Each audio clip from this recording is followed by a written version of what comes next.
We left off 798. 798.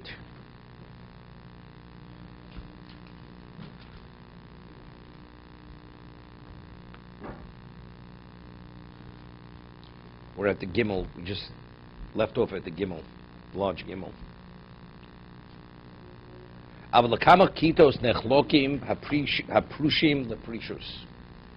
The many classifications of people who were involved in abstinence. One who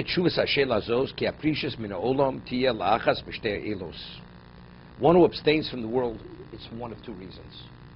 Abstinence, it's either for just practical reasons, that if you indulge too much, you become distracted from where you should be, or it's for spiritual reasons. A person who abstains because of his religious commitments, beliefs, which is the men of true abstinence. These people divided in three parts.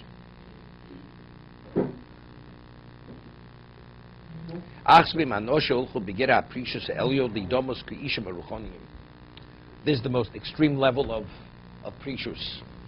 People abstain from the material to the point that they could be compared to malochim, to angels. They have no relevance to material. They exist purely on the most minimal level. You know, Shlomo says in Mishlei, "Tzaddik ochel soven nafsho." To what degree does a tzaddik eat? Only to save his neshama, his soul, to live. He does not eat more than he needs to live, not more than that. Ki'ishim haruchoniyim, like the spiritual beings. V'yazvu kol mashiatridim elokim, and they abandon anything that will distract them from the focus on Hashem. They have no interest in being involved in anything which is a distraction. Uborchu min hayishuv el hamidborios, they flee the communities to go even into deserts, into total solitude. Vayishimon v'orim agvoim, into desolate locations, to the high mountains.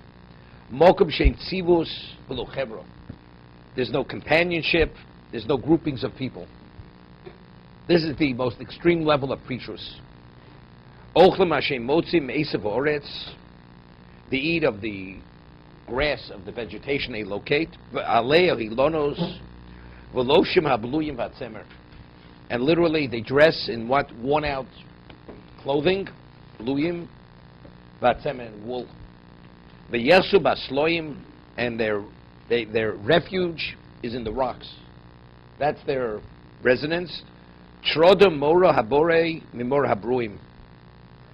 They're preoccupied with fear of their Creator than from the creation.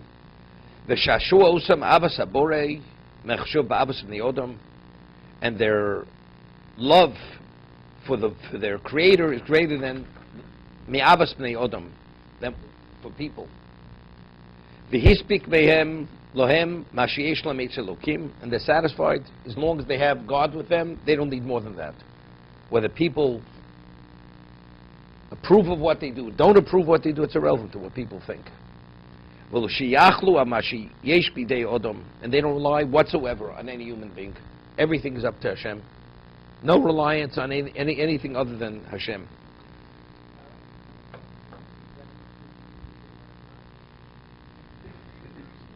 No. Does it say? Did it say? No. Where did it say Shimon was cut off from human contact? When he was a fugitive. Did he have a choice? He was a fugitive. They were going to kill him. But why was he in the cave? If somebody, God forbid, a person during the war was hid in a bunker, is he aesthetic? Does he have a choice? You want to live? You have to go into hiding. Shimon is in the cave where they went to hiding. That was their circumstance. But afterwards, they came out of the cave. They came back to the community afterwards. For a year. So they went back, they came out again. Right? So they were removed from the community. In fact, Shimon was fierce. He was a person, everything had to be exacted. Shimon was midas adin. Because even with Talmidim, the way he dealt with his students, that if a student himself didn't act properly, and he would give him one look, he would turn into a heap of bones. Literally, he would die. That's how fierce he was with Shimei Choy. But he was involved with the community. It's not he abstained from the material.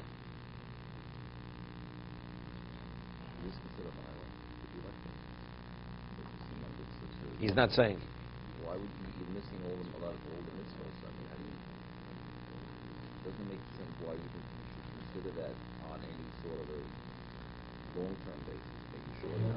Maybe it is. Maybe it's only for a certain period of time. Even that time you're missing something like you're missing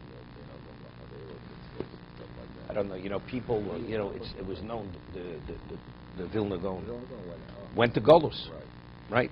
I mean, he was associated with the people. Yeah, but still, he. No, it was worse than that. Worse than that. No. He put himself in the position to be abused. He would travel with beggars from community to community. Yeah, but he had nothing to do with these people. No, he had nothing with these kind of people. He wasn't distracted. There, he to the opposite. He suffered. There, he put himself in a state of suffering to Vilna Gaon. That was the Golus over there. To be deprived, being abused, it's a whole different level.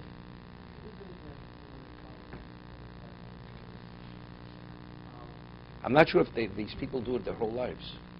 Doesn't mean their whole lives.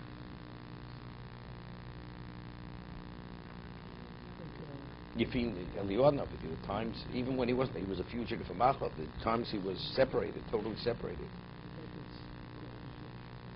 No, during that time. It's interesting.